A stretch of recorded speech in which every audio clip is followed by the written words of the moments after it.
Ô mano velho, ô mano novo, nas quebradas do sertão tem forró para o povo. Ô mano velho, ô mano novo, nas quebradas do sertão tem forró para o povo. Ô mano velho, ô mano novo, nas quebradas do sertão tem forró para o povo. E valeu, boi! Valeu, boi pintado! Segura no rabo do boi, bicho mole condenado!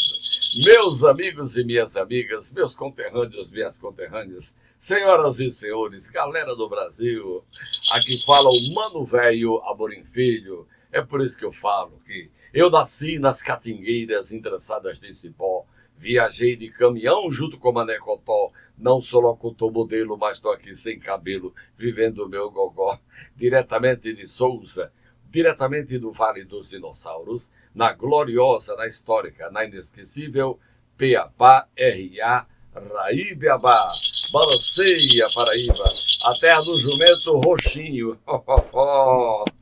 Meus amigos e minhas amigas, estamos começando mais uma entrevista do nosso podcast Mano Velho, Mano Novo, trazendo aspectos da nossa cultura, da nossa história, a história do Brasil, a história do Nordeste do Brasil.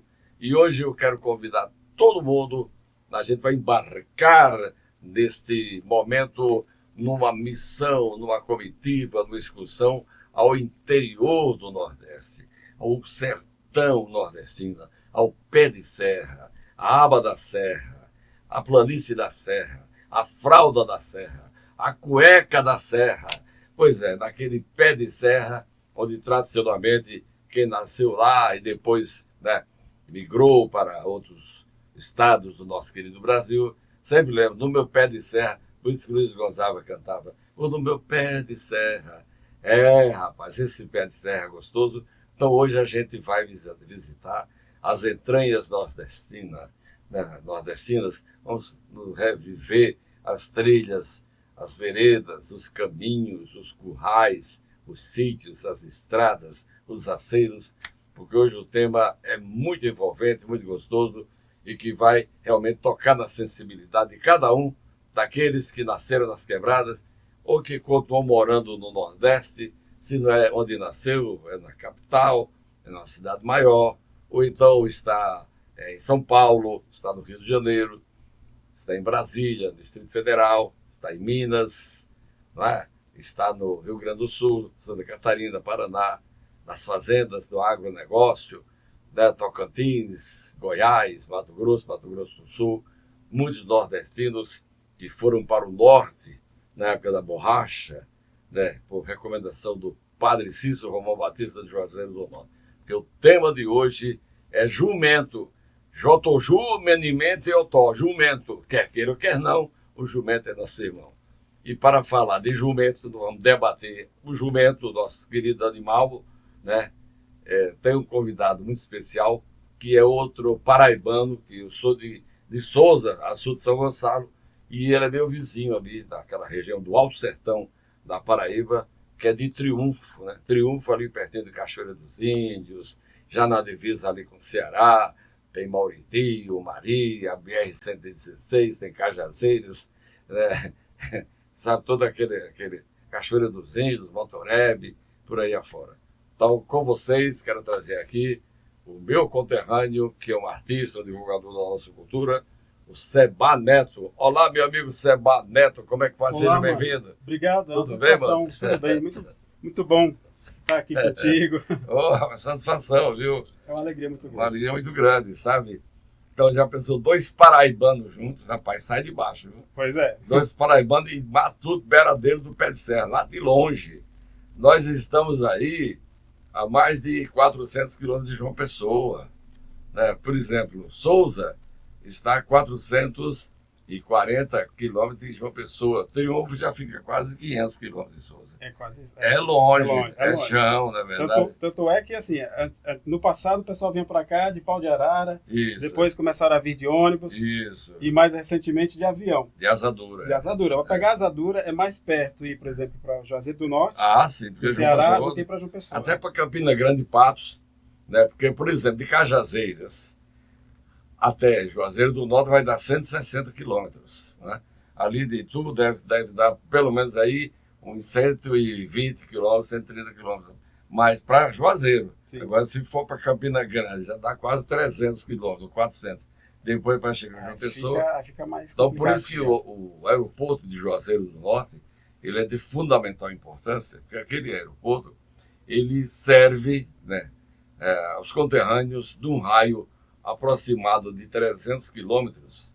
E esses 300 quilômetros envolvem 5 estados. Então, quem é do Ceará vai descer, quem é do Cariri vai descer em Juazeiro. Quem é de Pernambuco, aquela região de fronteira, Araripina, tudo, vai descer em Juazeiro. Quem é da Paraíba, Patos do Mais Souza, Pombal, Cajazeiras, vai descer em Juazeiro. Quem é do Rio Grande do Norte, Pau dos Ferros, Venha Ver e por aí afora, também desce. E até quem é do Piauí também vai descer em Juazeiro. Então veja a importância desse terminal. E outra, é uma pena, porque é a Azul que faz. E a Azul está cortando todos esses voos com aviões pequenos de vários estados do Nordeste. Cajazeiras ainda, mas você tiraram de Sobral, entendeu? Tiraram de Mossoró, tiraram de várias cidades. E Cajazeiras tem um voo semanal para Recife, Isso. que é um caravan, que leva só 9 passageiros. Não tem banheiro. Se o cara com uma buchada de bode, pesadona, subir em Cajazeiras nesse avião, caravan, ele tem que segurar porque não tem banheiro. Então, se você forçar, vai ter um pouso forçado. Então, o aeroporto referência é o de Juazeiro do Norte. Claro que temos o aeroporto de Campina Grande, que já tem um movimento grande, e o de João Pessoa, na Paraíba. Né? Mas isso quer dizer que você nasceu em Triunfo. Eu nasci, é engraçado, porque no passado, o menino nascia, independente de se ele nascesse na cidade ou não, a gente morava na zona rural. Certo. Só que quando eu fui nascer, eu era o primeiro filho da minha mãe. E aí acho que teve alguma complicação ali e me levaram para São João do Rio do Peixe, que na época era Antenor Navarro. Na hora de registrar, o camarada colocou como se eu tivesse nascido em casa, em Triunfo. Tá. E aí ficou no documento, está registrado como Triunfo, mas eu nasci em Antenor. Em Antenor Navarro. Navarro. Eu lembro de Antenor Navarro, porque Antenor Navarro foi um herói paraibano. E na época, quando eu era adolescente, que eu viajava, por exemplo, de Natal para Souza, era um homem da aviação Princesa do Seridó, que era uma empresa de Juazeiro do Norte, fazia Natal Juazeiro. Acho que eram 3 viagens por semana. Era viagem de 2 dias. A maioria estrada de terra, não tinha asfalto.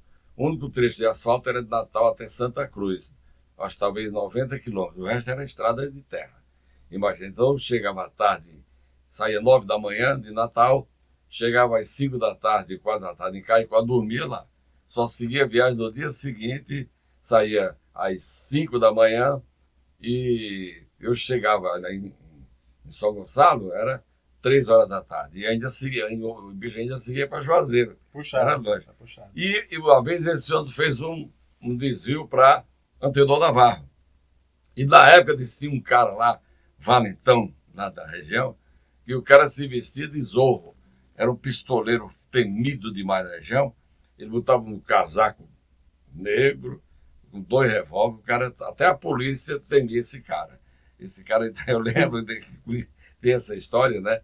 Mas sempre o dia do valentão, aí a polícia teve um tiroteio e mataram o cara. E depois, então, mudaram o nome do lugar, São João do Rio do Peixe. Isso. Há 10 anos eu estive em São João do Rio do Peixe, que eu fui inaugurar lá uma FM+, aliás, foram 2 FMs. A FM de Cajazeiras, FM+ de Cajazeiras, e a FM+ de São João do Rio do Peixe. Essa FM, um dos sócios é o Erivan Moraes, que era da banda, era a banda Colo de Menina. Então aí tinha a rádio de Cajazeiras, tinha a rádio de Uiraúna e a rádio de São João do Rio do Peixe. Eram 3 rádios, até hoje lá. Então fui lá na inauguração de São João do Rio do Peixe e também de Cajazeiras. Aliás, em São João do Rio do Peixe, um sítio chamado Gravatá, que é muito famoso, tem muito paraibano que nasceu lá no Gravatá, que é do município de São João do Rio do Peixe. Zona rural. Zona rural, e é um sítio, embora não sei se tem 3, 4 mil habitantes, é praticamente uma cidade, né? Entendeu? Quer dizer, então, e você?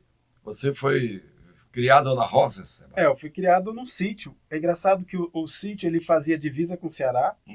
E aí reza a lenda que assim, tem até uma casa que não fica exatamente no sítio, mas no sítio vizinho, que a metade da casa fica na Paraíba, e outra metade do Ceará.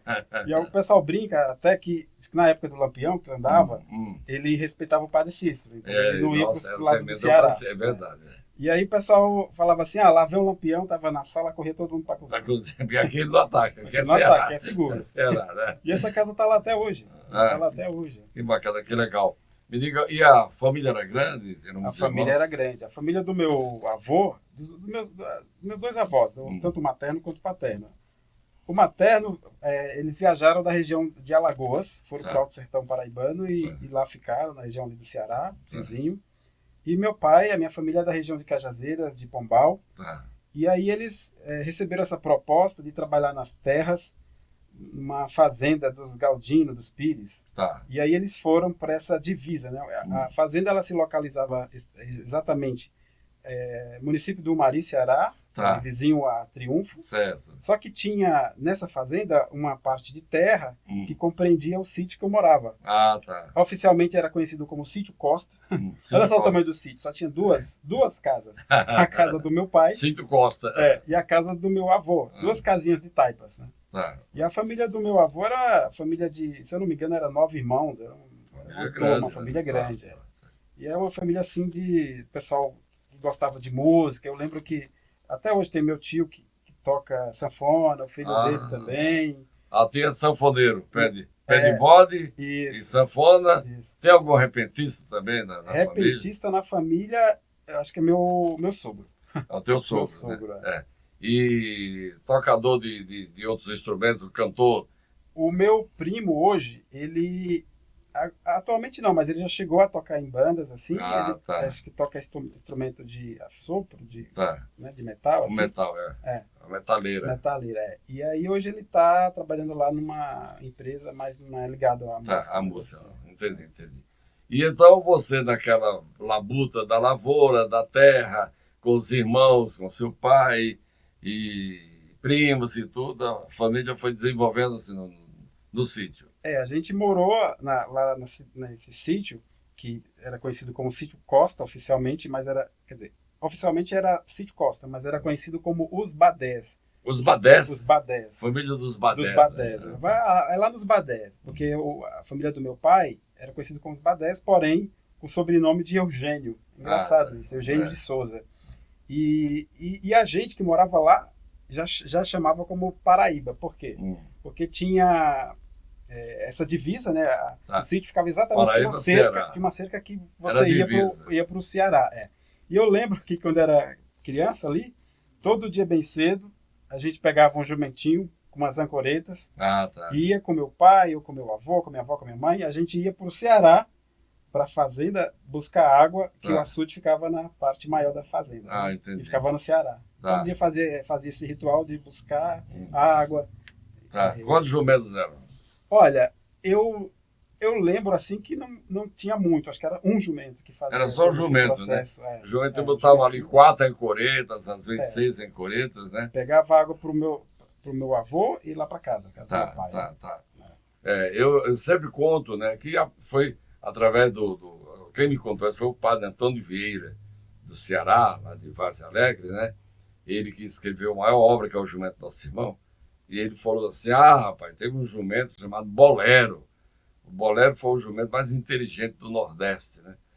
Então ele contava assim que, por exemplo, quando o dono do Bolero ia buscar água, botava as ancoretas lá nas cangalhas, e quando pegava água barrenta, então o Bolero enchia, o estrangeiro, o Bolero vinha embora, sabia o caminho de casa. Quando ele chegava na casa do dono, ele ia para o fundo da casa. Em vez de parar na frente, ele ia para o fundo da casa. Aí vinha lá o dono, tirava a barrenta, você viu? Parava a louça, parava o prato, parava o chão, entendeu? Agora, quando ele pegava água de caseiro, que é água limpinha, enchia essa coisa, daí o bolero vinha parar água na frente da casa. Ele não ia, ele parava ali. Então não chegava, que era água limpinha. Porque aquela água ia para os potes, né? Tem uns potes na casa, então botava os potes assim. Então esse era o bolero. E aquele bolero ficou famoso lá naquela região do Ceará. E aí, um dia um vizinho lá diz assim, eu, compadre, as minhas filhas, doida para conhecer o bolero.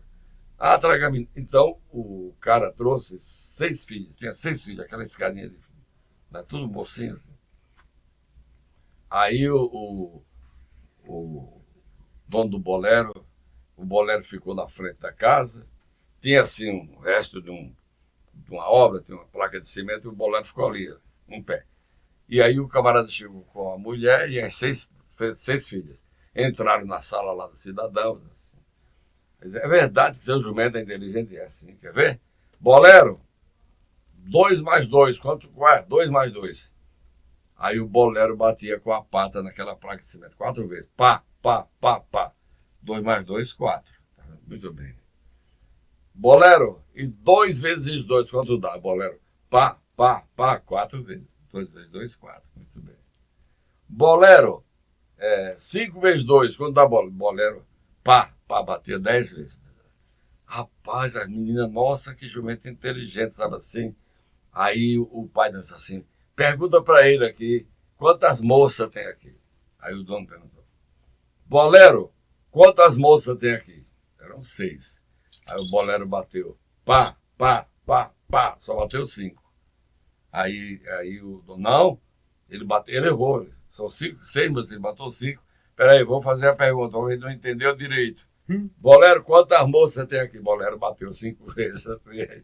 Peraí, tinha uma coisa errada. Aí uma começou a chorar, pai. Eu embuchei do Descobriu o segredo. O bolero, sabe? O bolero descobriu que uma estava embuchada. Então, Seba, você viveu lá com a sua família na roça, até que idade, mais ou menos? Até mais ou menos uns 8 para 10, uns 10 anos mais ou menos. 10 anos. E aí a gente foi para um... Primeiro a fazenda foi vendida, Tá. E a gente foi morar num outro sítio chamado Sítio Gamelas. Gamelas. E aí depois, uns 2 anos depois, a gente foi morar na cidade. Lá em Triunfo. Lá em Triunfo. Triunfo, tá, entendi, tá. E aí lá você estudou, os seus irmãos estudaram e tal, e o tempo foi passando. Eu cheguei a terminar o ensino médio lá, e no ano seguinte eu fui fazer um curso de artesanato, olha só, um curso de artesanato Lá mesmo em Triunfo? lá em Cajazeiras. Lá em Cajazeiras, ali perto, né? Patrocínio do prefeito até então, na época, da cidade que me levou, acho que Tá. o Damísio Mangueira. Damísio, olha, quem lembra do Damísio Mangueira, prefeito de Triunfo, levou a moçadinha para estudar artesanato em Cajazeiras. Que legal. Na verdade foi um amigo e eu, nós dois, tá. fomos pro, acho que é núcleo de artes ligado à faculdade de Cajazeiras, Tá. né? O UFCG, o UFPB, enfim. E lá a gente teve umas aulas sobre como utilizar coco, fazer objetos de madeira. Tá, entendi. E aí, assim, a gente fez, foi bacana e tudo, mas logo em seguida eu vim embora para São Paulo. E esse curso durou quanto tempo, Seba? Eu não me recordo exatamente o período, mas foi alguns meses. Alguns meses. Isso que ano era, mais ou menos? 2004. 2004. Exatamente 21 anos atrás. Então você já estava com 20 anos. Isso, estava com 20 anos. 20 anos. E aí, e você trabalhava com o quê? Eu era só escola, curso de artesanato, ou trabalhava, fazia ajudar em casa? Antes mesmo de terminar a escola, eu lembro que eu já tinha esse viés de querer fazer as coisas, né? Eu lembro que é engraçado que às vezes assim, a gente acha bobagem, mas a criança, desde pequena, quando você olha e fala alguma palavra para ela, acho que ela leva isso pro resto da vida. E eu lembro que o pessoal falava, esse menino é inteligente, esse menino vai puxar o tio, porque eu tenho um tio que era, inclusive ele faleceu recentemente, ele era marceneiro. Tá. Ele era marceneiro. E aí eu sei que eu chegava, não a mexer com madeira, mas eu lembro que eu fazia umas lamparinas com aquelas lâmpadas Tá. e lata de óleo. Hoje não tem mais, antes eram umas latas. E aí eu fazia aquilo óleo salada, ou isso, mazola. Mazola é bem conhecido. Mazola. Inclusive, acho que tem um museu aqui da cidade de São Paulo que tem esses objetos e tal, essas latas. O Ipiranga, acho que o Ipiranga tem umas latas de mazola lá. Aquele moleque do centro fazia carro, fazia ônibus, fazia e tudo, e artesanato também. Então, era ou salada ou mazola. Mas tem outras marcas de óleo também, né? Isso mesmo. E aí eu vendi essas lamparinas. Na época eu morava, acho que no sítio ali ainda.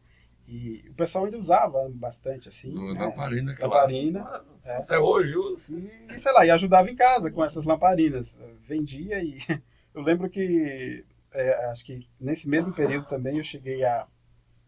Acho que o primeiro dinheiro, assim, que eu ganhava na época, acho que era R$1 para levar roupa de uma mulher lá da cidade, de bicicleta, para minha tia lavar, uma coisa assim, não lembro exatamente. Eu sei que depois, pouco tempo depois, eu fui vender, ser representante de uma empresa que ficava na região de Campina Grande, que vendia uns calçados magnéticos, que tinham umas bolinhas, que servia, fazia massagem. E aí eu vendi esses sapatos, mas aí em 2005 acabei vindo embora para cá. O que é que levou você a mudar para São Paulo? Quem motivou? Olha, eu pensei em primeiro momento em conhecer, né, uma nova realidade e em busca de trabalho, como todo nordestino veio para cá. Aqueles ares de São Paulo, esses ares são eternos. Aqueles ecos de São Paulo, chega lá, porque você escuta desde sempre, se era através do rádio, ouvindo nas ondas do rádio, depois com a chegada da televisão, ou as revistas, ou os jornais, né? Quer dizer, aqui São Paulo é a terra das oportunidades, é a terra do dinheiro corre, a terra da garoa, das fábricas, onde todo mundo se dá bem. É a imagem que São Paulo joga para todo o Brasil, de todos os quadrantes. Essa imagem que é real. Então, você veio de Itapemirim, São Geraldo, Gontijo, veio de caminhão, como é que você... Eu vim de São Geraldo. Né? São Geraldo. Foi São Geraldo, São Geraldo, né? Direto pro Tietê, aí de lá eu vim para casa da minha irmã. E aí depois eu fui morar só com os colegas, né? E nessa época trabalhei um tempo em loja de calçados também, desde lá do Nordeste até aqui. Trabalhei com sapatos, vendendo sapato. Aqui em que região foi? Era a região central da cidade. No centro mesmo. As lojas que ficam ali na região central. Trabalhei na 25 de Março, trabalhei no Brás, trabalhei ali na região da Luz. Tem umas lojas Povão, ali. frente a frente com o Povão, nosso Povão, né? Mesmo. Agora, já que ele veio de São Geraldo, e o tema da nossa entrevista é o jumento, então veja bem, nos anos 60, 70, correu uma notícia aqui, a maior atropeladora de jumentos era a São Geraldo, que os homens da São Geraldo sempre atropelavam jumento. Quer dizer, foi uma onda, um boato, uma fake news, mas pegou o boato, né? Porque jumento é carro que pega ônibus, automóvel, o burro está na estrada, tá solto, né? Mas ficou essa famosa, né? São Geraldo, uma atropeladora de jumento. Aí estava lá em Pernambuco, numa estrada ali perto do sítio dos Nunes, que de repente um cara vinha da roça no jumento, um jumentinho dele, e o jumento cansado, no meio da rodagem, da BR, o jumento empacou. Empacou e o homem, o jumento com a carga muito pesada, e ele arriou, ficou ali, e o homem puxa e puxa, e passava caminhão desviando, o carro desviando, aquela poeira toda assim. E aí cada um diz, bota um fogo no rabo dele que ele sai, cutuca ele, sabe que ele sai, e nada do jumento ficou, e aquele perigo assim. Aí ia passando o cara, no outro jumento, parou lá, o que é que está acontecendo? Rapaz, esse jumento vai morrer atropelado, porque está empacou ali, assim. E agora, deixa comigo que eu tiro ele, deixa que eu tiro ele assim. Dá licença. Aí ele falou, eu que sou dono dele, tu vai tirar o tiro, quer ver? Chegou assim, se ajoelhou, levantou. Lá vem o ônibus da São Geraldo. Rapidinho o jumento. O ônibus peidou e para lá, ele foi embora. São folclores, né, em torno do nosso querido jumento. Então, Seba, aí você aqui, depois você foi morar com sua irmã, depois foi morar sozinho com os amigos e tal, né? E trabalhando tudo aí, você teve a oportunidade de ir para uma universidade.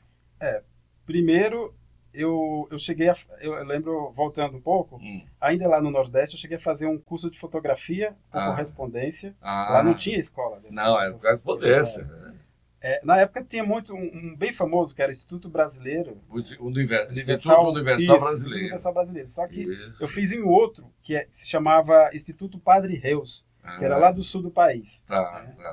E aí eu fiz esse curso por correspondência, consegui comprar uma câmerazinha simples, lá usada e tudo mais. E aí eu fiquei fascinado com aquele processo, até lembrando da época que eu era criança, que eu pegava um fundo de uma garrafa de refrigerante, de Guaraná, que era verde, e ficava tentando enquadrar na vegetação seca, como se fosse uma lente da câmera. É uma lente, na verdade. Isso. Interessante. E aí eu sei que, depois que eu cheguei aqui em São Paulo, eu fui fazer um curso de produção audiovisual, comunicação digital, mais voltado para o vídeo, só que eu cheguei a ter umas aulas de fotografia, de laboratório, de analógicos, e assim, eu sempre fui fascinado por fotografia. E acabei que terminei o curso e, ao invés de trabalhar com vídeo, eu passei a me dedicar mais à fotografia. A fotografia. Você sabe que quando eu era adolescente, então eu tinha um curso, por exemplo, correspondência, era de exercícios, né? Ficar parrudo, né? Então eu fiz o curso, eles mandavam lá, sabe, as apostilhas e tal, e meu pai me incentivava. Eu magro que nem o Cibito, mas eu fiz esse curso por correspondência. Né? Quanta gente não fez curso por correspondência, né? Aí então você começou aqui em São Paulo, o campo é campo interminável, né? Que é um maná, e então você foi entrando no mundo da fotografia. Foi que você ficou mais envolvido com a fotografia. Isso. Eu lembro que logo ali, acho que em meados de 2012 para 2013, eu saí da loja de calçados e passei a trabalhar com fotografia, fazendo alguns eventos, cobrindo alguns eventos. E eu sei que pouco tempo depois eu fui fazer... É uma época que, assim, quando você faz um curso de fotografia, você quer testar e experimentar várias modalidades ali. Claro. E aí teve um tempo que eu fotografei shows, fiz fotografia de teatro, e aí, acho que em 2017, eu fui contratado por uma empresa para fazer um outro tipo de fotografia, que é a fotografia 360, que é uma empresa aí, uma Big Tech, para fotografar para um aplicativo de GPS. Então, assim, nessa época foi bem interessante, que eu viajei bastante, assim, a gente ia de duplas. Eu cheguei aí para o Rio Grande do Sul, andei o estado do Rio Grande do Sul de uma ponta a outra. Verdade, mano, que legal. Em várias cidades, assim, conheci, assim, tem coisas ali que é engraçado. Às vezes você é lá do sertão e não imagina que tem um objeto lá no sul do país, numa igreja que virou museu. Eu lembro que eu encontrei um cinto de um jagunço de Canudos nessa igreja. Olha que bacana. Na época eu acho que foi um destacamento, foi para lá. E na volta que foi parar no museu, né? O Brasil é fantástico, são 5.571 municípios tem o Brasil. Então, o camarada sai do Nordeste, você vai para o Sul, você não tem Rio Grande do Sul, estado famoso, rico, agricultura e coisa e tal, mas vamos conhecer, eu fiquei muito frustrado durante muitos anos, que eu trabalhava no aeroporto de Congonhas, era repórter da Rádio Bandeirantes, depois no aeroporto de Cumbica, e sempre tinha oportunidade de ir a Porto Alegre, entendeu? Que era a Váriga Cedera, Porto Alegre. Tem um avião novo, vamos para Porto Alegre. E então, sabe, olha, 2, 3 vezes por ano ia a Porto Alegre, tinha um churrasco, mas era no hangar da Váriga do aeroporto. Então eu fui a Porto Alegre talvez assim, uns 10 anos, mas nunca saía do aeroporto. Era só no aeroporto, que era aquela bate e volta. Ia lá, tinha um churrasco e tal, 3 horas, 4 horas, voltava para São Paulo. Então, sabe? E eu falei, será que um dia eu não vou sair desse aeroporto? Eu quero conhecer Porto Alegre. Aí depois, muitos anos depois que eu saí, né, do aeroporto, entendeu? A Varg já estava, né, numa situação muito difícil, então me desliguei totalmente do aeroporto, sabe, da rádio, né? Eu fiquei fazendo só na Band FM, depois fazia o programa. E aí recebi um convite de uma banda lá do Rio Grande do Sul, chamado Tcheguri, que eles iam lançar um novo DVD lá em Porto Alegre, e tinha uns forrós que eles gravaram também e tal, tudo. Então mandaram me buscar, deram passagem de avião, tudo, aí eu fui. Quando cheguei em Porto Alegre, me pegaram do aeroporto, aí eu disse, eu vou sair do aeroporto, vai, não acredito, eu vou sair do aeroporto, Salgado Filho. E aí realmente, Finalmente. aí fomos para a cidade, sabe, aí a gente foi hospedado lá num hotel muito bacana, e depois aí teve a noite de lançamento, pude conviver com a moçada do Rio Grande do Sul, arrumei até uma namorada. Eita, Depois aí fomos para CTG, fomos para Gramado, Canela, nossa senhora, sabe? fantástico. Eu falei, poxa, ainda bem, e eu tenho assim um carinho muito especial, mandar um grande beijo para o meu amigo, o comandante Robert Charles Wedlin, meu amigo, piloto de avião, trabalha na Latam, mora em Ivoti, ali a 40 quilômetros de Porto Alegre, com a sua esposa, com os filhos, uma filha. Meu querido amigo comandante Luiz Rogato, comandante de Boeing da Gol, que também é de Porto Alegre. E todos os gaúchos e gaúchas, um grande beijo para todos vocês. Então, Seba, aí você começou a desenvolver o seu trabalho como fotógrafo e a tua vida vem, né, com conhecimentos novos a cada dia. Pois é, eu não paro, assim, eu gosto de investigar processos, investigar novas ferramentas, novas possibilidades. Aí depois do Rio Grande do Sul a gente viajou para o Rio de Janeiro, também foi uma viagem assim, bem bacana ali. E aí chega aqui em 2016, eu participava de um grupo de estudos de fotografia que pesquisava, investigava, na verdade a palavra é essa, investigava os processos de você montar ensaios fotográficos, de você ter ali um ensaio de um conjunto de imagens. E o grupo se chamava Poética em Construção, com outros amigos, colegas fotógrafos, que tinha orientação de Carol Lopes.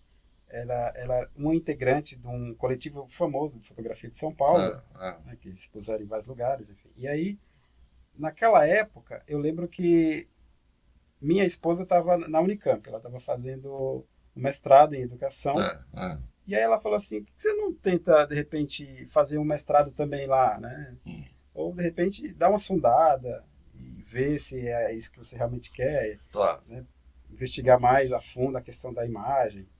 E eu sei que eu me inscrevi como aluno especial numa disciplina lá no programa de mestrado do Instituto de Artes.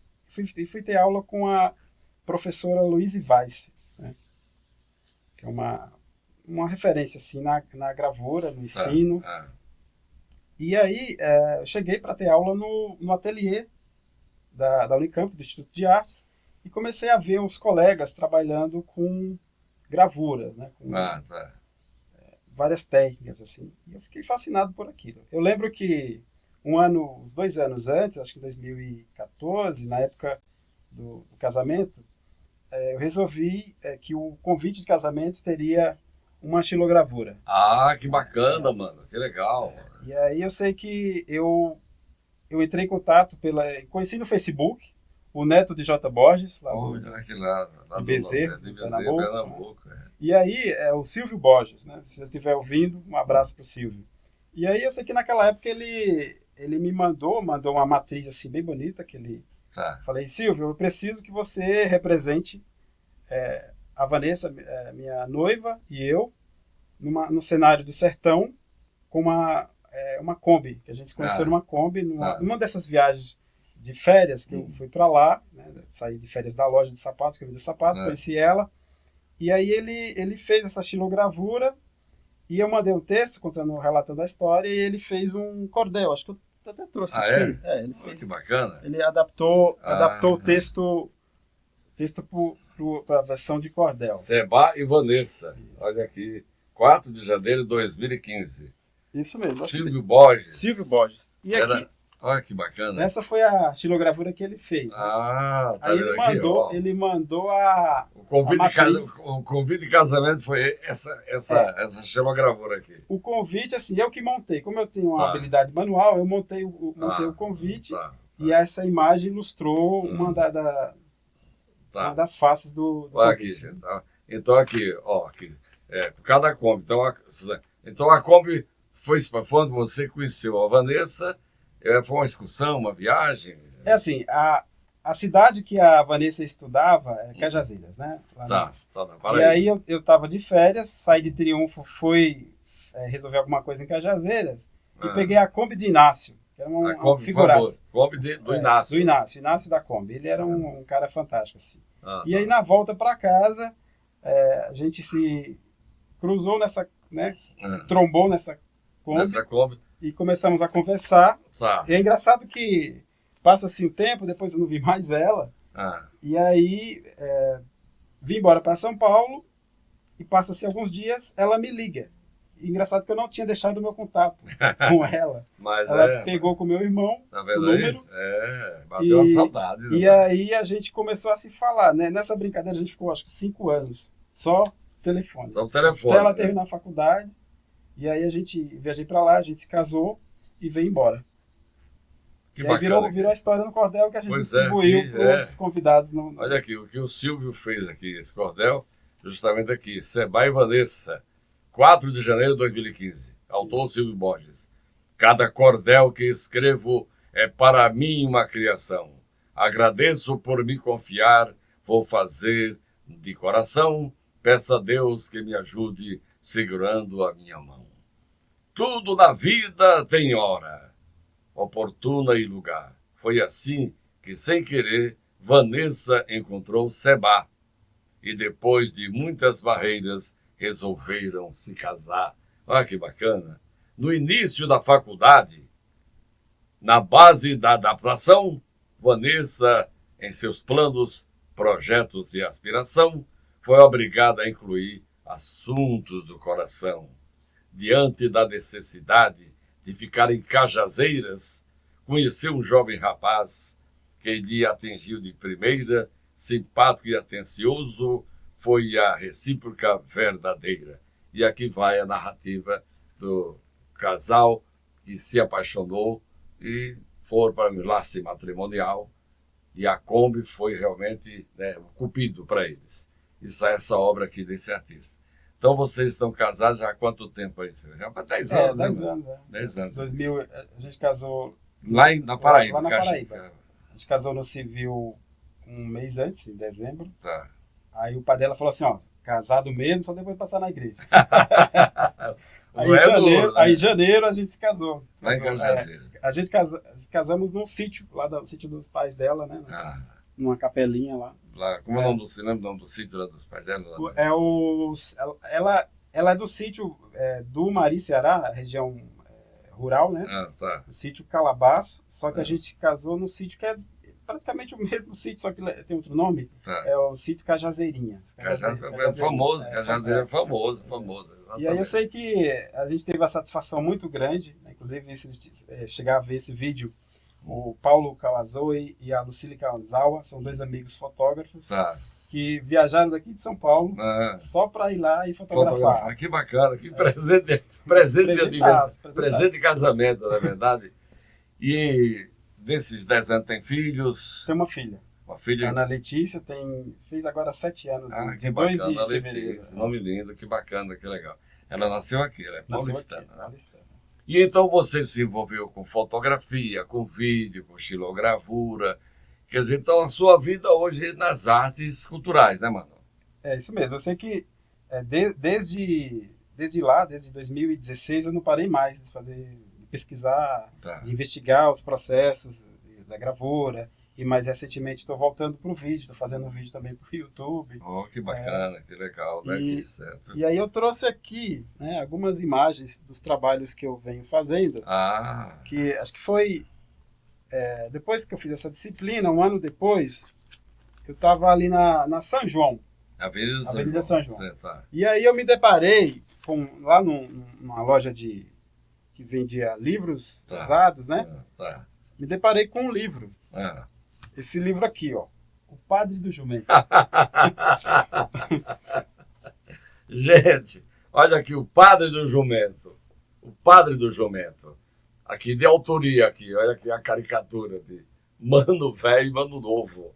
Amor em Filho e Expedito Duarte. Editora Cortez, saudado grande amigo Cortez, lá de Currais Novos, no Rio Grande do Norte. A editora Cortez fica do lado da PUC, em São Paulo, entendeu? Então, veja bem, nós escrevemos 4 livros. Aliás, você também, Tem nesse mais um. sebo, É. você achou outro Achei livro outro. também? Esse aqui. Deixa eu mostrar aqui. Nas Quebradas do Sertão, de Amor em Filho, Expedito Duarte. Foi o primeiro livro que nós escrevemos, um ensaio cultural, entendeu? Sobre as quebradas do sertão. Foi a editora Ahinsa ali em Santo Amaro, perto da Avenida Santo Amaro. Então, pela Ahinsa, nós escrevemos 3 livros. Nas Quebradas do Sertão, teve também Seu Zé da Paraíba, A Rigor do Cheio de Graça, e depois, pela editora Cortez, esse livro aqui, O Padre do Jumento. Veja bem, esse ensaio aqui, então a gente trouxe aqui aspectos culturais do Nordeste, dos estados, dos poetas, dos pesquisadores, entendeu? Foi um livro que foi muito sucesso. Nós lançamos lá no Centro Cultural São Paulo, depois lançamos várias livrarias, Guarulhos, Osasco, São Bernardo. A gente ia lá e os ouvintes iam, compravam um livro. Muitos ouvintes que nem sabiam ler, compravam o livro que era de Mano Velho e Mano Novo. Olha que legal. A gente autografar, ele queria ter um autógrafo. A gente sempre procurou o livro para ser bem didático, bem dinâmico, muitas fotos e tal. E então nós conhecemos, na época, um livro, né, do padre Antônio Vieira, do Ceará, O Jumento Nosso Irmão, entendeu? Até, inclusive eu trouxe ele aqui. Pois é. Primeira Olha, edição. Isso aqui, Até um pouco esse aqui é um livro histórico, sobre o jumento, a maior obra no mundo inteiro, não existe uma obra igual a essa aqui sobre o animal jumento, escrito pelo padre Antônio Vieira. Aqui é uma caricatura do padre Antônio, que ele era assim, carecão, sabe? Esse padre que nasceu em Vaze Alegre, no Ceará, foi vigário lá em Vaze Alegre, foi vigário em Oroz, no Ceará. Então, na época que o açude de Oroz arrombou, ele fez uma campanha lá muito grande, tudo, e aí taxaram ele de comunista, e veio aquela Revolução de 64, e ele foi deputado, foi cassado. Depois aí ele foi morar em Fortaleza, deixou a igreja e foi ser um intelectual aposentado e começou a escrever crônicas para um jornal, O Povo, crônicas sobre política. Ele era um homem muito inteligente, uma língua afiada.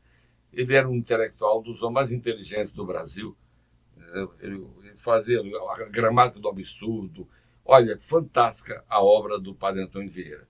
E aí ele foi desafiado, né, por uma crônica que ele escreveu para o jornal sobre o jumento, que, aliás, é um tema que nós vamos, né, falar aqui, que é da sua obra, que vou te perguntar. Aliás, já quero perguntar logo de cara, o que levou você a aprofundar, né, teus estudos sobre o jumento e o que você pretende, através da arte, desenvolver sobre o jumento, ser um grito de alerta, ser uma advertência, ser uma campanha, se é abrir a consciência das pessoas sobre a situação do jumento no Nordeste, Seba. O que me motivou, num primeiro momento, através da leitura desse primeiro livro aqui, né, Do Padre do Jumento. Padre do Jumento, né? Eu fiquei fascinado pela narrativa, por toda a história, e eu me identifiquei muito, porque assim, quando eu morava lá na roça, no sítio, todo dia de manhã a gente pegava o jumento, o jumentinho da família, e atravessava uma cerca, né, que o sítio ficava na divisa com o Ceará, e ia buscar água com as ancoretas no jumentinho ali. E eu fui pesquisar na internet e descobri que o animal, ele, desde, sei lá, do meados do século passado, ele já vinha sofrendo uma série de situações ali de maus tratos, de matanças. E isso se agravou mais recentemente, em 2016, quando a China resolveu exportar os animais para lá. Né? Porque eles, não sei se o mano sabe, na China eles produzem com a pele do jumento um produto chamado eijião, que eles consideram como um Viagra da cultura tradicional deles. Né? E aí eu sei que eles estão meio que exterminando. Porque, assim, eles compram os jumentos e mandam para a China e os bichos são sacrificados e aproveitam a pele para fazer o remédio, que é então é o Viagra chinês. E lá, pô, 1,3 bilhão de habitantes, quer dizer, uma parcela da população, os homens acreditar nisso, imagine o consumo, né? Pois é. Então, veja bem, quando o padre Antônio Vieira, né, aí pelos anos 60, ele escrevia todo dia, tinha uma coluna no jornal lá do Ceará, de Fortaleza. E certa vez ele foi na Secretaria de Agricultura, a sede em Fortaleza, foi lá fazer uma visita e viu que lá tinha uma parte, tinha um curral. E aí ele perguntou que naquele curral tem uns jumentos que são apreendidos aí. E aí o pessoal vem e vai entregando aqui, sabe? Foi a polícia rodoviária, foi não sei o quê, o fazendeiro. E ele foi lá no curral e ele ficou estarrecido com o estado do jumento, que ali tinha jumento sem orelhas, com a orelha só, jumento sem rabo, jumento ferido, jumento sem uma pata, jumento com a pata quebrada, jumento maltratado, jumento sem um olho arrancado, sabe, quer dizer, todo. E ele aí ele perguntou lá pro cara da secretaria, e esse jumento que ele faz? Não, aqui a gente manda ver os frigoríficos, se levam, que a carne vai para o Japão e para a França. Aí o padre ficou louco. Ele escreveu uma crônica, mas daquelas, entendeu? Foi tão forte a crônica que ele escreveu, defendendo o jumento, que aquela crônica foi reproduzida por vários jornais do Brasil, sabe? Tanto do Recife, Salvador, Belém, Manaus, Rio de Janeiro, Brasília, São Paulo, Porto Alegre. Isso foi um assunto, quer dizer, então teve uma repercussão nacional, o que ele, na época, que ele escreveu, ou então, ministro da Agricultura, fez um contato com o Rogaciano Leite, que é um poeta muito famoso, morava em Fortaleza, e disse assim, rapaz, o ministro está querendo que você faça uma cartilha, um livro sobre o jumento para a gente distribuir, para defender o animal, tudo assim. E o Rogaciano disse, olha, meu amigo, quem é especialista é o padre Antônio Vieira, não sou eu. E o padre Vieira é meu amigo, vou falar com ele. Ah, poxa, me bota em contato com ele tudo. Então foram até o padre Antônio Vieira, assim. O senhor é capaz de escrever uma cartilha, não sei o quê, papapá. Disse, olha, eu não tenho nenhuma base, eu sou do sertão, convivi com o jumento, mas eu tenho que começar uma pesquisa, não sei por onde. Né? Tá tudo nesse livro aqui do jumento, do padre do jumento. Então, o padre Antônio Vieira então topou o desafio, né? E começou a pesquisar, mas não achava nada.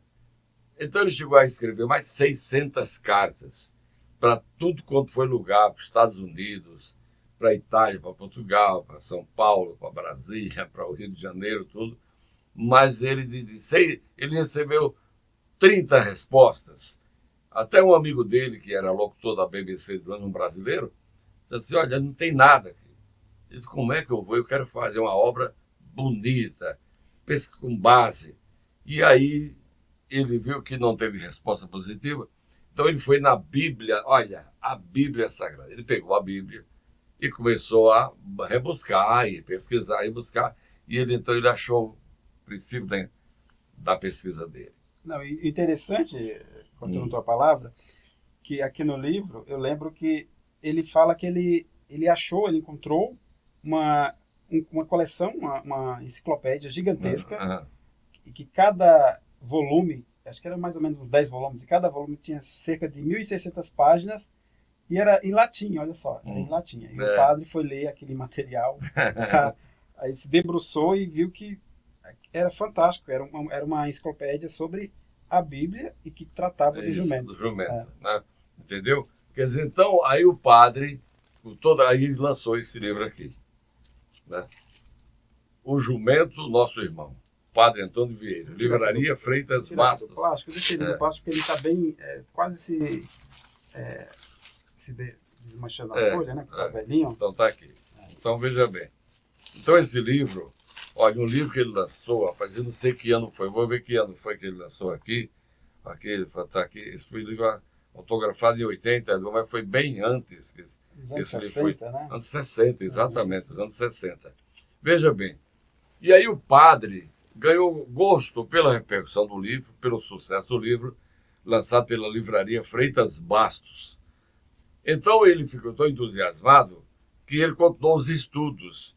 Aí, através desse livro, aí ele começou o livro tem 300 páginas. 300 páginas. Olha quantos detalhes para quem não tinha nada sobre o jumento.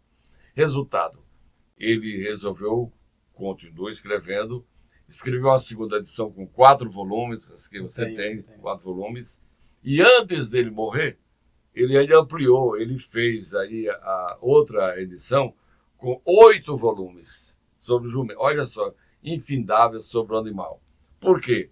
Ele foi todas as estatísticas sobre a importância do animal, como surgiu o animal, onde ele se desenvolveu, o animal que foi trazido pelos portugueses para o Brasil e se adaptou tão bem, o jumento no Nordeste.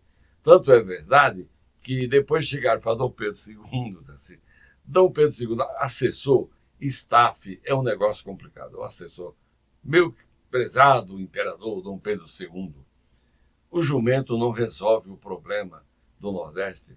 Quem vai resolver o problema do Nordeste é o camelo, é o dromedário. Vamos importar, Dom Pedro, camelos e dromedários. Aí o imperador, vamos importar. Porque um camelo leva uma semana sem beber água. O jumento tem que beber água todo dia. Aí trouxeram camelos e dromedários. Não deu certo. De forma alguma.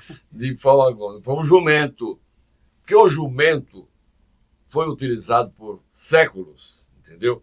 Na agricultura, né? A agricultura familiar. Tropeiros, entendeu?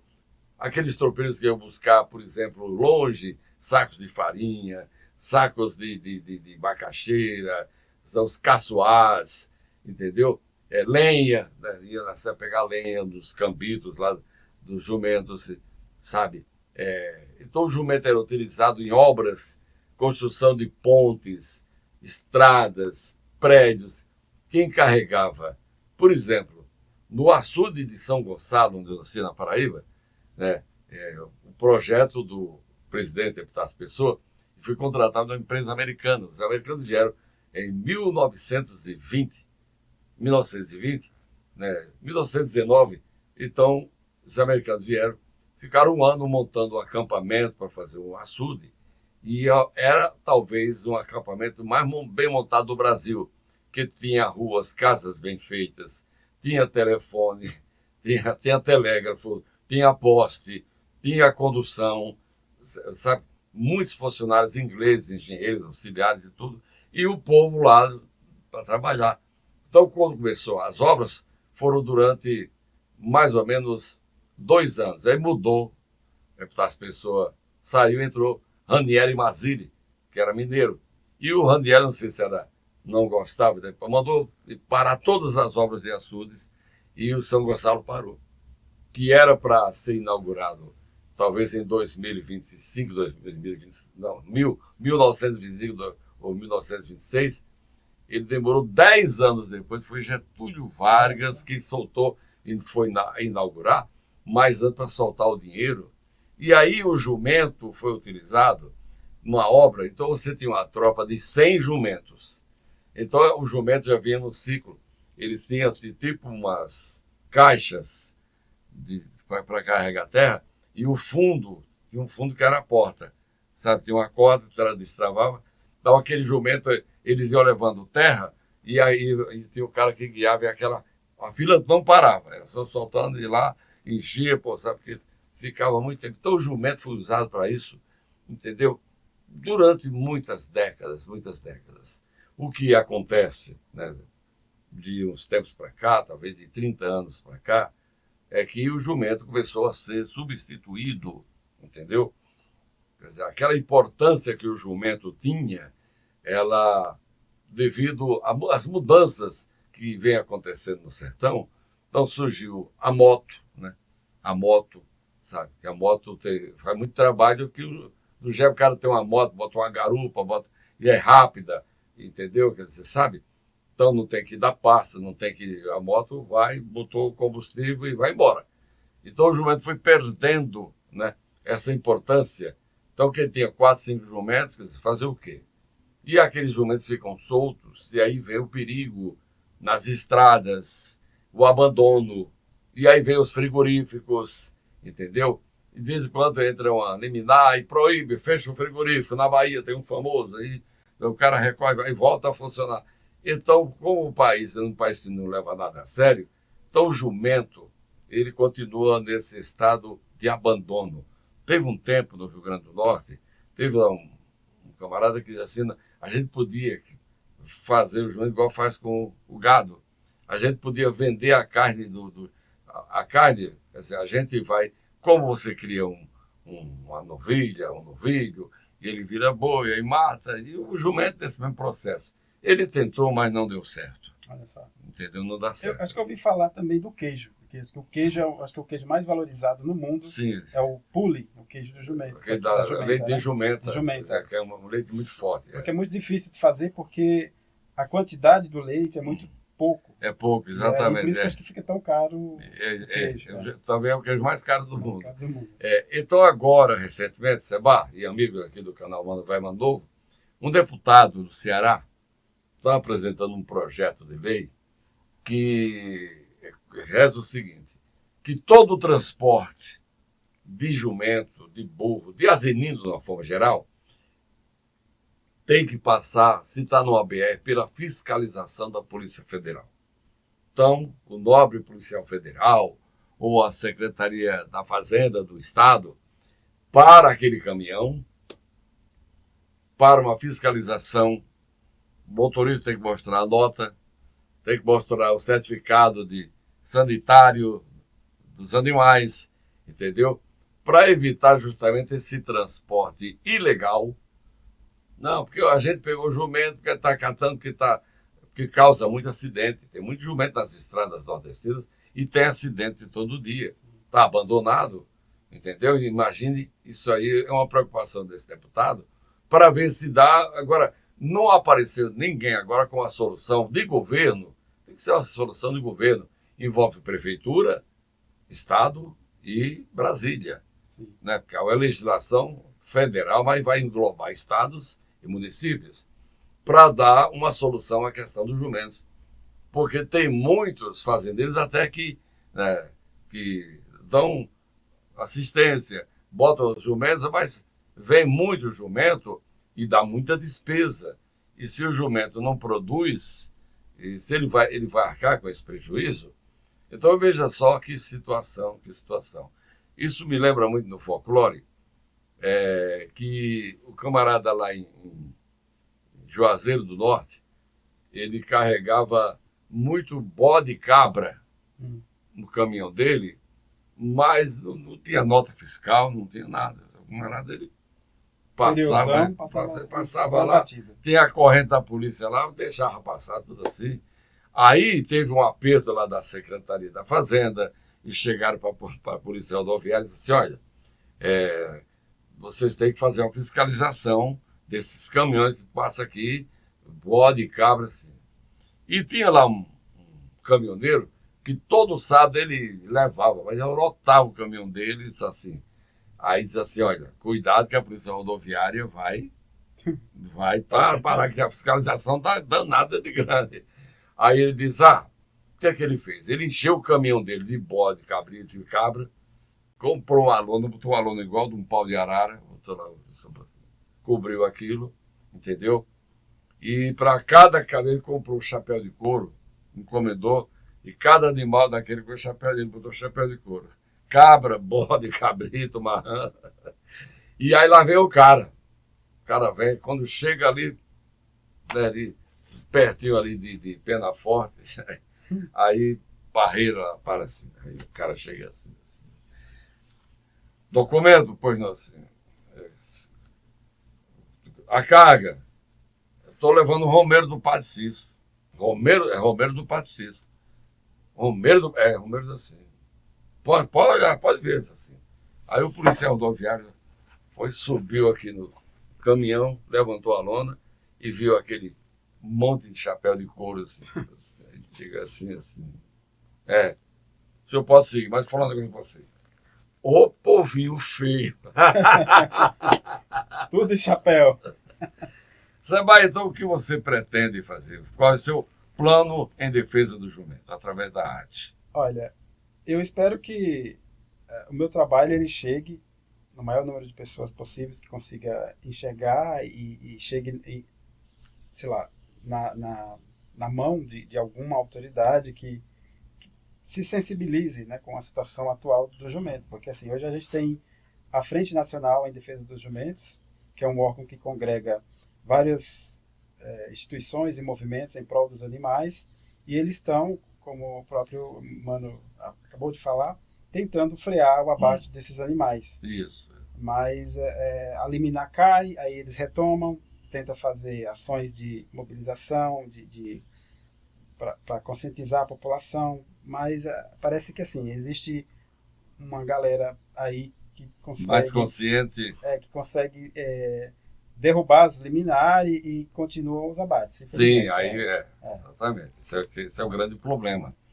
Você quer denunciar isso através da arte, estilogravura, vídeos? Eu comecei, ainda depois da leitura desse livro, ainda em 2016, a desenvolver uma série chamada Jumento City, que é o jumento situado na paisagem urbana. Não só pensando nessa questão de denúncia do animal, dos maus tratos, porque assim, o que é que eles fazem? Além, assim, eu penso que a gente vive numa sociedade de consumo, quer seja animal ou não. Tudo bem que seria legal se não pudessem matar, mas assim, se não a gente consome e precisa matar, pelo menos trate bem o animal. Dê dignidade para o animal. O que é que eles fazem? Eles pegam esses animais abandonados e encurrala, deixa lá no cercado, pelo menos os relatos que se tem é esse, sim. E sem água e sem comida. Isso. Porque lá na Ásia, eles não valorizam muito a carne. Tem uma região lá, acho que é o noroeste da China, que eles consomem, só que o produto principal é o couro, a pele que eles fazem na região. E aí, por conta disso, o pessoal que pega esses animais, ele não se preocupa da alimentação. Da alimentação, da água, da uma vacina. Da vacina, porque o animal ele tem uma doença chamada mormo, e não existe realmente não existe essa fiscalização adequada, e essa doença pode ser transmissível para o humano. Imagina a questão. Pois né? Tá. Agora você vê, é uma incoerência muito grande, e tem que ter Ministério da Agricultura, né, pessoas veterinárias, né, fazer chegar no governo central, porque se nós temos o maior rebanho de bovinos do mundo, nós temos 260 milhões de cabeças de gado no Brasil. Nós temos, assim, por exemplo, de suinocultura, né, que é exportação, que é um negócio muito organizado e cresce cada vez mais esse consumo, entendeu? Nós temos a caprinicultura. O Nordeste tem um rebanho de quase 13 milhões de caprinos, entendeu? Quer dizer, por exemplo, você vê, o estado da Bahia é o maior rebanho de caprinos, 4 milhões. Pernambuco tem 3 milhões e 200 milhões de cabeças. O Ceará tem 2 milhões de cabeças. Sabe, quer dizer, por exemplo, tem cidades do Nordeste que tem 10 vezes mais caprinos do que habitantes. Cidades de 15 mil habitantes têm um rebanho de 150 mil caprinos, entendeu? E é um mercado organizado, que tem exposição, que tem consumo, que tem feira, que tem... Você vai e tudo assim. Aí chega no jumento, nada. Não existe. Não tem, sabe, quer dizer, então com esse conhecimento, então dá um destino, sabe, tem uma lei, um incentivo para tudo, meus queridos, tem as emendas parlamentares, consigam verbas, emendas parlamentares, para salvar o jumento. Porque o jumento faz parte da história do nosso Nordeste, dos 9 estados, entendeu? Nós temos criadores de jumentos aqui em São Paulo, o jumento pega, jumentos de raça, de exposição, de leilão, Minas Gerais, quer dizer, tem o jumento classe A, mas o jumento é uma classe só. Então, se há esses privilegiados que dão o jumento, esses jumentos, né, tipo exportação, porque o nosso jumento nordestino está lá esquecido, abandonado, doente, atropelado, levado, e chega praticamente de graça para esses frigoríficos para mandarem. Então, realmente, uma denúncia, agora ninguém nunca tomou uma providência. Fica só naquele lenga-lenga e não tem efetivamente uma medida que dê, né, essa satisfação. Agora, se foi através do desenvolvimento que o Nordeste vem, né, experimentando nos outros, é vagaroso, mas vem funcionando, mas nós não podemos deixar o nosso jumento abandonado e apagar a história do Nordeste, não é verdade, Semar? Com certeza. Tanto é que assim, a gente percebe, por exemplo, no meados do século passado, né, lá na década de 50 para 60, o padre já percebeu a situação ali que era temerária. Isso. E escreveu o livro. Exatamente. No final dos anos 80, o senhor escreveu o... Mano velho mandou escrever, esse, né? que é justamente a história do padre. Que já tem, inclusive tem um capítulo que trata só do jumento. E aí, essas problemáticas só foi se agravando. Tanto é que, movido pela história do padre, acho que um escritor junto com o cara que escrevia as letras pro Luiz Gonzaga. Zé Clementino. Zé Clementino. José Clementino. Ele escreveu Apologia ao Jumento e virou música com o Luiz Gonzaga. É verdade, meu senhor. Nessa história do sertão, Padre Vieira falou que o jumento é nosso irmão. Quer dizer, então veja bem. Acontece o seguinte, que a cultura no Brasil, veja bem, isso aqui, olha, esse livro é uma relíquia, é a maior obra do mundo sobre o jumento. Então, puxa vida, tem que pegar o Ministério da Cultura, assim, vamos rebuscar essa obra do padre Antônio Vieira. Reeditar, conscientizar, incentivar. Isso, para que realmente os brasileiros tomem conhecimento, porque o livro dessa importância, na visão da população brasileira, livro cultural tem que ser de graça, tem que ser dado, que seja dado, bem distribuído, mas com a supervisão de um órgão oficial, para todas as escolas receberem os livros, botar na biblioteca para as crianças observar. Porque esse livro aqui, o Padre do Jumento é a mesma coisa, reeditar isso aqui e mostrar, para ter consciência, as pessoas entenderem um pouco mais da história do Nordeste, da história do jumento, que faz parte da nossa história. Quantas estradas não foram construídas no Nordeste que o jumento fez o papel do trator, do caminhão, da escavadeira, foi o jumento. Quantos açudes que foram construídos foi do jumento. O açude de Tães, em Caicó, no Rio Grande do Norte, foi muito jumento utilizado, 3.000, 4.000 jumentos, as tropas que carregavam cimento, ferro, terra, para aquela obra ser concluída, entendeu? Escolas, pontes, mataburros, edificações, fazendas, entendeu? Casas de farinha. Olha só a variedade e o número de usado o jumento. O jumento se adaptou muito bem ao nosso querido Nordeste, à vida do agricultor. E essa história, o Brasil não tem que ter memória. Tem que ter memória, não pode esquecer. Acabou o jumento, não, sabe? Então a gente aproveita aqui o nosso canal Mano Velho mandou muito proveitosa aqui a sua visita, viu, Seba? Obrigado. Para realmente a gente iniciar um movimento de conscientização. Vamos aproveitar não só essa obra nossa do Mano Velho mandou, mas principalmente essa obra aqui do Padre Antônio Vieira, O Jumento, Nosso Irmão. Inclusive, eu cheguei a visitar a Vaze Alegre e conheci, se vê esse vídeo, um abraço para o Dagoberto Diniz, que é um escritor, pesquisador, E ele chegou recentemente a escrever uma biografia do padre. Ah, que bacana, Eu não tenho ainda esse livro, mas Tá. eu quero adquirir. E aí eu lembro que na época que eu visitei, eu cheguei a visitar o sítio onde o padre nasceu, Tá. conheci a irmã do padre, Tá. e eles falaram que estavam se mobilizando talvez para criar um espaço cultural lá, para fomentar e divulgar o trabalho do padre. trabalho Ele do escreveu padre. vários outros livros, né? Ele foi Exatamente. escritor Não, fantástico. ele escreveu muitos livros. Olha, o famoso padre Antônio Vieira, que é o padre português dos sermões. Mas o nosso padre Antônio Vieira do Ceará, de Várzea Alegre, a cidade dos contrastes. A cidade onde um jumento morreu de fome na Rua do Capim. Tem umas histórias É bem bem interessantes, tem muito umas interessante. anedotas bem legais.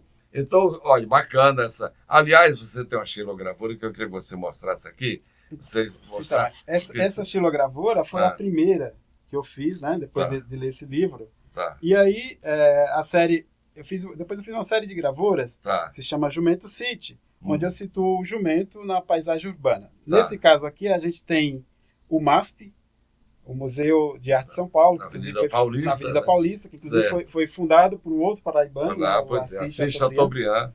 E aí eu coloquei os jumentos comendo no MASP. Ah, tá. O MASP virou uma grande cocheira, né? Tá, entendi. E o público ele está observando Isso. essa situação, Admirando, né? essa É. situação. Que bacana, que Aí legal. essa Chilo, ela fez parte de uma exposição, chegou a ganhar um prêmio Ah, que bom. aquisitivo no Ah, Sesc, Ah, legal. e Para você ver as pessoas, né?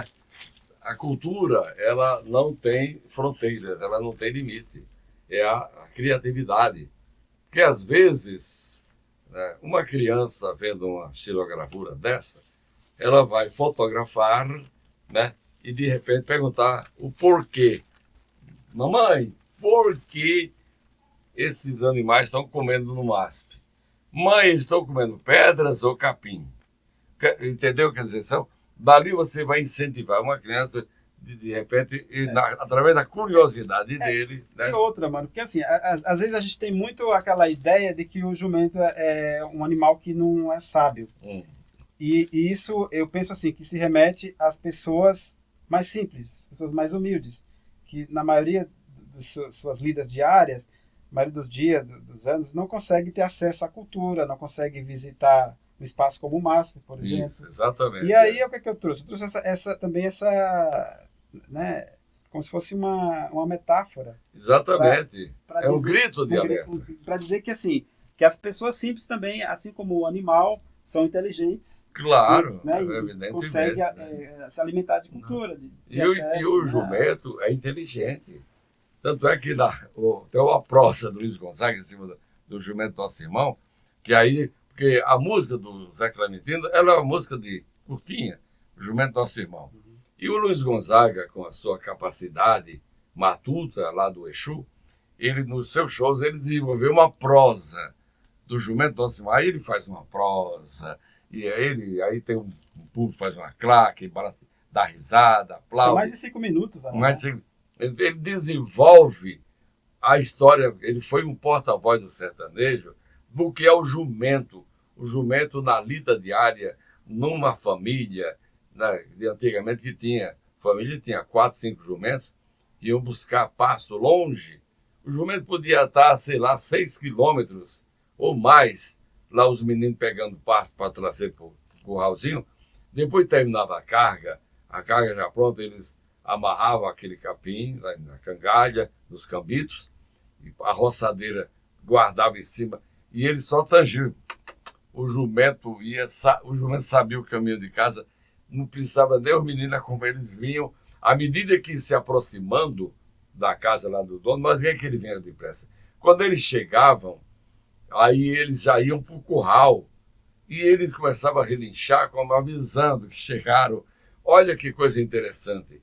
Agora, o jumento, na hora de ir buscar o pasto, veja só, isso eu fui testemunha quando eu era adolescente, ia com meus tios, toidão, então eram 4 jumentos, né? Então, cada um montado jumento, assim. E quando ia buscar pasto, tinha uma estrada lá que passava, tinha uns tratores do Denox, tinha uma estrada A estrada, você indo reto, passando no meio dos tratores, tinha um pasto lá depois de um rio, que era mais perto. Agora, ali antes tinha uma bifurcação, uma trilha da direita, que era mais longe. Então, quando o jumento vinha, quando ele via aquela trilha, ele para lá, para lá, para lá, para lá, e ele queria passar direto. E aí, às vezes, o menino com o cabo da roçadeira só inclinava, puxava ele aqui, e rapaz. E aí o jumento ficava brabo, queria, começava a pular, porque ia entrar naquela trilha que era bem longe que ele ia, sabe? E aí o bicho empacava. Era um trabalho danado, o jumento queria morder, sabe? Então, veja bem, como é que um animal desse é burro? Ele não é um burro, é um jumento. E outra, eu lembro do... É fantástico. Eu lembro do relato do padre, que ele fala assim que o jumento, se você for num terreno acidentado, que tem um pântano, ele tem uma espécie de sonar, diferentemente do cavalo, que não tem. Então, assim, se você for no cavalo no terreno acidentado, você vai ficar lá com ele. O jumento não, ele consegue sentir que aquele terreno ali não é seguro, e ele dá meia volta. Ele dá a volta, ele sou besta não. E se livra do precipício. Não sou besta não. Tem no folclore do jumento, eu lembro que na Paraíba, né, o camarada vinha com o seu jumento carregado, o jumento empacou também numa estrada. Eu contei anteriormente aqui no nosso podcast do jumento que o cara lá veio homens a São Geraldo. Esse outro, o cara fez de tudo, papai, e o jumento empacado. O cara puxou, botou fogo no rabo do jumento, mas o jumento não saiu. Nisso foi passando outro cidadão, chegou assim: ah, eu tirei esse, não, você não tira. Tiro, não sei. Assim. Aí diz assim: olha, o senhor deixa comigo, então vai assim. Aí o cara ficou olhando assim, falou assim: eu vou tirar esse jumento assim. Aí o cara chegou e falou qualquer coisa do jumento assim. Aí o jumento fez assim, né? Depois o jumento fez assim. Depois o jumento saiu desembestado da carreira, assim, desempacou. Aí o cara foi perguntar: o que é que você fez no meu jumento assim? Ele diz assim: você quer ser professor? Você sabe quanto ganha um professor por mês? Um salário mínimo. O jumento levantou e foi embora. Sabe quais são os contatos? Quem quiser conhecer tua arte, teu trabalho, você tem canal, seu influencer, você tem as redes sociais, como é que funciona? Eu tenho o meu site, sebaneto.com.br. Sebaneto sem acento. Sem acento. Sebaneto.com.br. Isso. E tem o Instagram também, que é @sebanetogravura. Tá. E tem o telefone, não sei se de repente... Pode falar o telefone. O telefone é 11 98287 8201. Repita. 11 98287 8201. Você então está à disposição de repente uma escola, né? Não conhece teu trabalho através do nosso canal. Puxa, eu quero trazer um Seba aqui para as crianças, para fazer uma palestra, fazer uma exposição, um sindicato, uma prefeitura, uma secretaria de cultura, uma empresa. Né? Eu acho que... Claro, será uma satisfação muito grande esse trabalho de conscientização, de mostrar, principalmente para as crianças, né? Para a comunidade em geral. Por exemplo, eu cheguei a fazer uma oficina, inclusive ano passado, no SESC do interior de São Paulo, SESC de Piracicaba, de carimbos.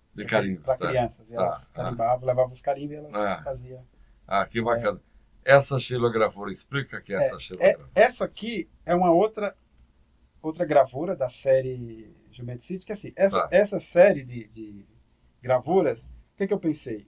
Na época, eu estava ainda no começo fazendo gravura. Essa foi a primeira gravura que eu mandei para uma exposição e foi aceita e ganhou o prêmio. Pô, que bacana. Depois mandei essa outra também, ganhou o prêmio e ficou tá lá na Paraíba, no Sesc da Paraíba. Tá. E assim, ela não é uma xilo, ela é uma linóleo gravura, que é uma borracha, a mesma borracha que usa para fazer um piso, e aí usa para fazer a gravura. Que aí eu pensei em fazer essa série investigando os suportes de fazer gravura, né? Por exemplo, tem essa outra aqui, que é uma gravura em metal. Aqui você usa 4 chapas de cobre, e cada uma com uma cor, para chegar numa imagem colorida. Né? Essa gravura aqui me reporta muito o padre Antônio Vieira.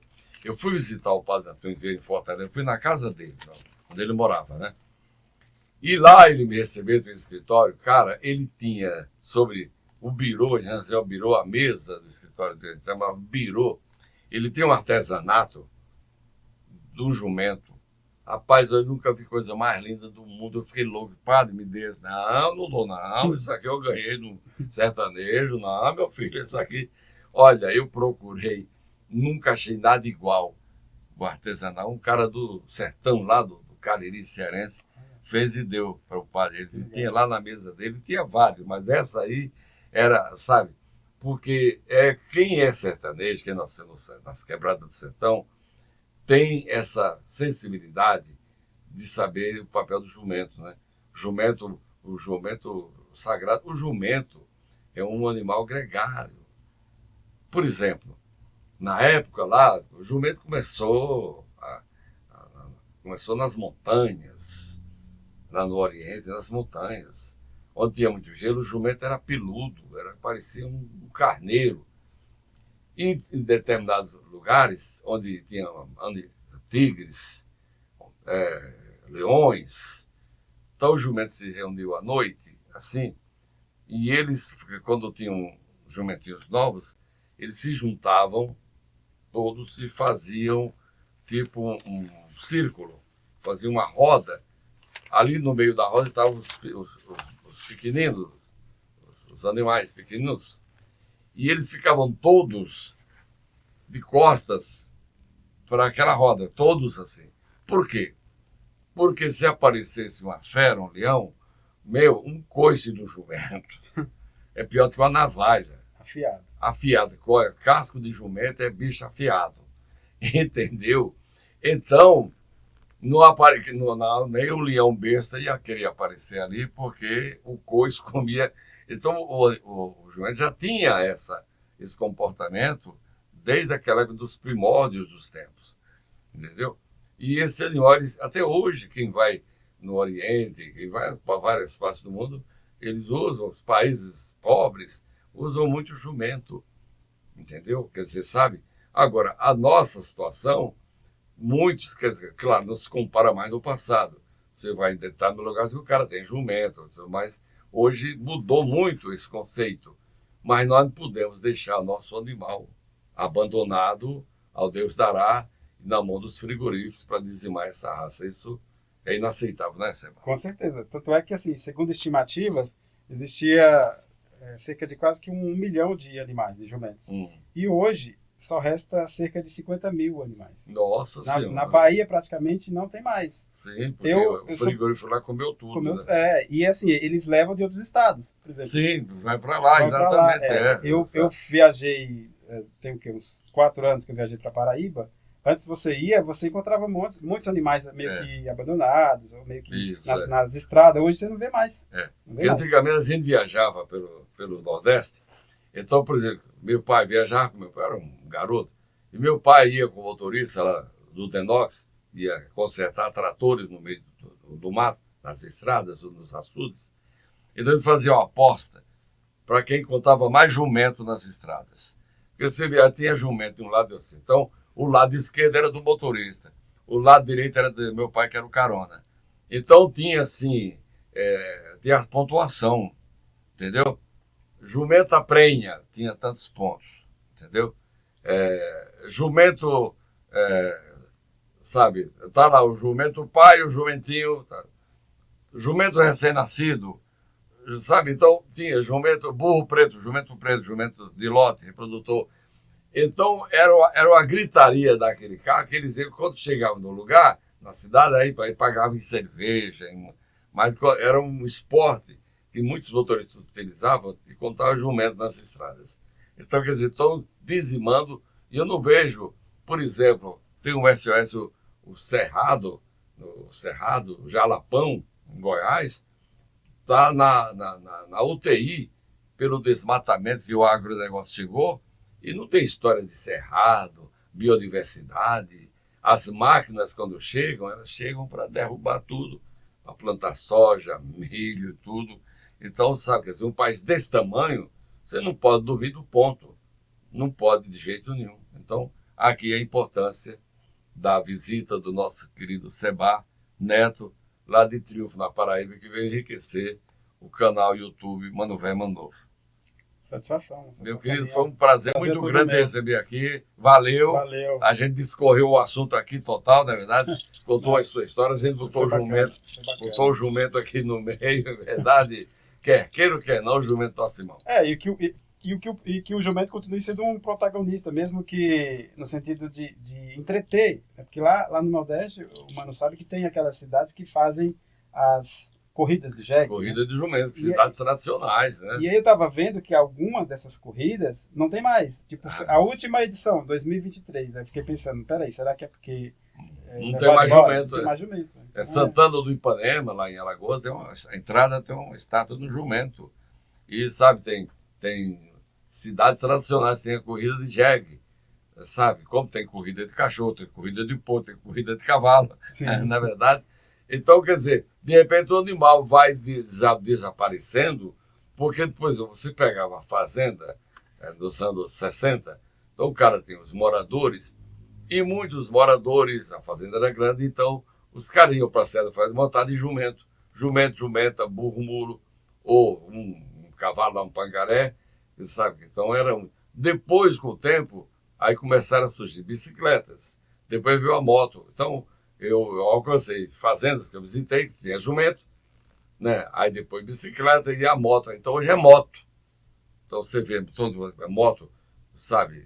Mulher, homem, às vezes até um menor de idade dirigindo uma moto, tu sabe? Quer dizer, então, veja bem. E o animal ficou esquecido, abandonado. Então, o nosso alerta aqui para que o nosso podcast possa trazer justamente essa advertência para o que resta de jumento, fazer com que ele não seja dizimado, abandonado e que não tenha mais na nossa paisagem nordestina. Tá certo, Seba? Perfeito. Querido, muito obrigado. Um prazer. Dar um abraço à Vanessa, na tua filha, a Letícia, né? Ana Letícia. 7 anos de idade. Um beijo, Ana Letícia. Tudo certo, papai aqui arrasou. Tá bom, gente? Obrigado, no podcast Mano Velho, Mano Novo. Eu nasci nas catingueiras entreçadas de cipó. Viajei de caminhão junto com Mané Cotó. Não sou locutor modelo, mas estou aqui sem cabelo, vivendo do meu godó. Presença do Seba Neto, de Triunfo na Paraíba, aqui no podcast de Mano Velho, Mano Novo. Até a próxima entrevista, galera do querido Brasil. Ô Mano Velho, ô Mano Novo, nas quebradas do sertão tem forró para o povo. Ô Mano Velho, ô Mano Novo, nas quebradas do sertão tem forró para o povo. Ô Mano Velho, ô Mano Novo, nas quebradas, ô Mano Velho, ô Mano Novo, nas quebradas do sertão tem forró para o povo. Ô Mano Velho, ô Mano Novo, nas quebradas do sertão tem forró para o povo.